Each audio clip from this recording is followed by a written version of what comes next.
Bonsoir Christopher. Bonsoir. Merci d'être avec nous Christopher. Toutes nos félicitations parce que c'était quand hier soir vous avez fait l'Olympia. Oui, on est à Lille, mais hier on était à Paris. On a eu la chance de jouer 25 minutes en première partie à l'Olympia. Donc forcément c'est la première pour nous à l'Olympia. Ça a super bien marché. On a eu nos lettres en lettres rouges sur la façade. Enfin, c'était une très belle soirée et un aboutissement et on en a vraiment bien profité. C'était vraiment sympa. Ah ça c'est magnifique. 25 minutes quand même. Vous avez fait quoi 3 sketchs Oui, à peu près. On a fait 3 sketchs. On a fait un sketch où on parle de notre gémellité, les jumeaux à la naissance, qu'on fera à Montauban de toute façon. Un sketch sur les prénoms, parce que voilà, on trouve qu'on a des prénoms pas moches, on est dans le spectacle. Et on a fait Carla Bruni, présidente de la République, évidemment, qui est un peu maintenant le tube du spectacle qu'on a fait à l'Olympia hier soir. Ouais. Quel est votre ressenti après avoir joué comme ça sur une scène aussi mythique que l'Olympia? Il y a un aboutissement, en fait. Il y a quelque chose de... Voilà, on a bien bossé. Ça fait maintenant 8 ans qu'on a commencé notre jeune carrière. On a bien travaillé. On a fait beaucoup de choses en 8 ans. On a fait de la télé, de la radio. On a joué à Montreux, à Avignon, un peu partout en France, à Paris. Et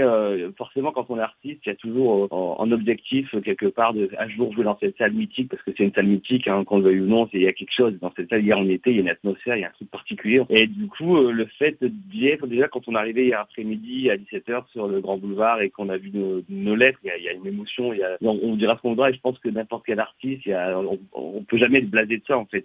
Donc, il y a un aboutissement, il y a une fierté aussi.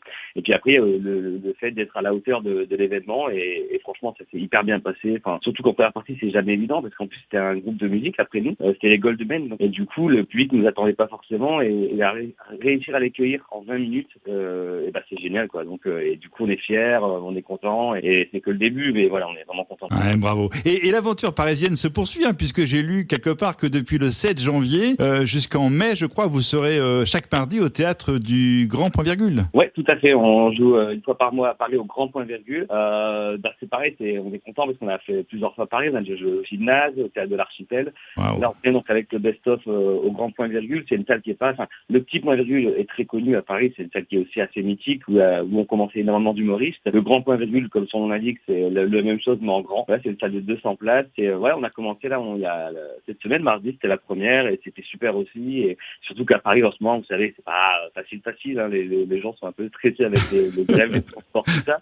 Donc la plupart des gens qui ont réussi à venir, parce que tous malheureusement n'ont pas réussi à venir à cause des transports, ils disent que ça fait du bien, de vraiment se marrer, d'oublier un peu tout ça. Et on est content, de jouer à Paris. C'est assez incontournable aussi dans notre métier. C'est grâce à ça qu'on a fait l'Olympia, c'est grâce à ça qu'on fait des médias. On est sur Rire et Chanson là toute la semaine. On y va lundi enregistrer une chronique. Donc voilà, c'est important de jouer à Paris. Et nous on a choisi de le faire une fois par mois et c'est très bien comme ça. Mais nous ici dans le Tarn-et-Garonne, on est très très contents puisque vous êtes venus tout le temps. Vous avez joué en 2012 The Twin Men Show. Ensuite il y a eu Duo. Ouais. Ensuite il y a eu Ni l'un ni l'autre. Il y a eu aussi en 2017, je crois, c'était On n'est pas là pour vendre des cravates. Ouais. Et puis vous nous revenez là vendredi avec ce nouveau spectacle Grand Cru Classé. En fait, on est venu jouer tout le spectacle. Là, je me dis à Montauban, voilà, c'est une étape incontournable de la tournée. Maintenant, ça se passe bien à chaque fois. Les gens sont vraiment sympas. Les propriétaires du théâtre, on les aime beaucoup. Le public est super. Ils viennent souvent très nombreux. Donc on voit pas d'obstacle au fait de revenir. Si ça se passe bien, que les gens sont nombreux et qu'ils se marrent. Et on est content de leur présenter un Grand Cru Classé. En plus, c'est un espèce de best-of. C'est-à-dire qu'on a repris un petit peu le meilleur de tout ce qu'on a fait depuis 8 ans. On a rajouté des nouveaux sketchs aussi. Donc voilà, les gens réclament des sketchs. Donc on est content de les refaire. On les retravaille toujours parce qu'on remodule par rapport à l'actualité aussi. Donc c'est cool de revenir toujours à Montauban. Mais ce sont vos meilleurs sketchs de tous vos spectacles ou également ceux que vous avez joués dans Ondar? Alors c'est un mélange subtil des deux. C'est-à-dire qu'on a voulu aussi, on a repris, pas sketch mot pour mot, mais on a repris quelques situations, quelques vannes, quelque chose qu'on a créé dans l'émission. Par exemple, on a fait un moment dans l'émission une abeille. En fait, le sujet qu'on avait eu, c'était un apiculteur fier de son abeille. Ouais. Et en fait, c'était une abeille, un apiculteur on a pris au pied de la lettre, qui était hyper fier de son abeille, qui faisait plein de tours avec, c'est complètement burlesque, et on l'a mis dans le spectacle, dans le best-of. Ah oui, je me souviens. C'était même Steven qui imitait l'abeille, je crois, de mémoire, non? Exactement. C'était un grand moment de burlesque. Alors ça paraît con comme ça sur le papier, mais ça marche très bien dans la salle. Et en plus, on en profite pour faire un peu d'interaction à ce moment-là avec le public. Et donc on a pris quand même quelques vannes, quelque chose. En fait, on a vraiment fait une espèce de melting pot de tout ce qu'on a fait depuis 8 ans. On a des sketchs qui sont assez incontournables. On refait forcément Hollande et Macron. C'est Carla Bruni qu'on imagine présidente de la République en 2022. Aïe. C'est le final du spectacle, ça marche super bien. Et après, on parle quand même de nous, de gémellité, des 9 mois dans le ventre de maman, tout ça. Donc voilà, on a vraiment essayé de prendre le meilleur, ou en tout cas le plus cohérent. Et même, on dit que c'est un best-of, mais c'est un spectacle global. C'est-à-dire que les gens qui ne connaissent pas vont voir un spectacle global. On a quand même un fil rouge, une succession de sketchs qui est cohérente. Et on a voulu toujours mettre un peu d'improvisation, d'interaction. Donc voilà, c'est un peu ce qu'on sait faire de mieux depuis 8 ans. C'est l'aboutissement de 8 ans de carrière. Votre carrière a démarré en 2011. Comment voyez-vous l'avenir? l'avenir, Christopher? Et l'avenir, moi, j'ai toujours dit avec mon frère que pour moi, on était vraiment un artiste accompli après 10 ans de carrière. C'est ce que j'ai un peu vu autour de moi dans tous les artistes et les humoristes qu'on connaissait. Ouais. Et donc, pour moi, on n'est pas encore tout à fait mûr, mature. On a encore 2 ans devant nous. Ouais. Je pense qu'on a fait de belles choses en 8 ans. Je pense que ça a été très cohérent, très pertinent ce qu'on a fait. On a quand même fait beaucoup de spectacles, beaucoup de choses différentes. Pour moi, voilà, l'avenir, c'est de se perfectionner encore, d'être de plus en plus mûr sur scène, de plus en plus sûr de ce qu'on fait, accompli, de prendre autant de pieds parce qu'on prend, nous sur scène, on s'amuse vraiment. Je pense que c'est un peu le secret aussi, c'est de s'amuser sur scène. Et puis d'aller sur des projets un peu différents. On a pour un projet d'écrire une pièce de théâtre dont on jouera à 2 avec peut-être d'autres comédiens. Et on a aussi un projet qui est assez fort, on voudrait écrire un spectacle sur les présidentielles de 2022, mais un spectacle un peu burlesque, un peu impertinent, un peu d'actualité, à suivre vraiment ce qui se passe dans la campagne. Donc ça, c'est un projet qu'on a, dans un coin de notre tête, mais on aimerait bien aboutir là-dessus aussi parce que je trouve qu'il y a beaucoup de choses à faire en ce moment sur la politique et la société en général française. Et puis avec notre style un peu impertinent, un peu burlesque, parce qu'on se prend jamais vraiment au sérieux. On ne sera pas dans la revue de presse, on sera vraiment dans le guignol. En fait, c'est un peu les guignols d'infos version 2.0, quoi. Mais on aimerait faire ça aussi. Donc il y a encore plein de projets. Et puis surtout, de continuer à s'amuser sur scène et que le public devienne de plus en plus nombreux, quoi. À quand le grand écran, comme votre pote Ahmed Silla, qui a d'ailleurs brillé avec ce premier rôle dans Ascension. Est-ce que vous avez songé un jour au cinéma? Ah, on adorerait. En plus, on est tous les deux des grands fans de cinéma. Maintenant, c'est pas facile pour nous parce que, comme vous le citez, Ahmed, ou moi je pense à Artus aussi, qui fait le cinéma aussi, ils sont tout seuls. Quand on est jumeaux, soit il y a un rôle qui est sur mesure, c'est un rôle de jumeaux, et là c'est parfait. Soit il faut qu'on se sépare à un moment donné. C'est pas si facile, mais par contre, on est attiré par le cinéma. Peut-être que ce sera dans une prochaine étape. C'est-à-dire que, en plus, pour faire des cinémas, il faut un agent. Voilà, faut faire des castings. Pour l'instant, on n'a pas trop le temps d'en faire parce qu'on on priorise toujours notre duo sur scène parce qu'on adore la scène. Mais c'est sûr que le cinéma, à moyen terme, je pense que ça nous plairait. Peut-être que vous pourriez demander aussi à votre autre pop, Sacha Judasco, parce que je crois que Sacha a écrit pas mal de sketchs pour tout le monde et même des scénarios. Ouais, c'est vrai. Il écrit de plus en plus. Il a écrit beaucoup de pièces. On l'affiche à Paris en ce moment. Je crois qu'il a écrit pour le dernier spectacle de Kev Adams. Donc c'est un mec qui écrit. Il a écrit La Moustache aussi, une pièce de théâtre qui est vachement bien aussi.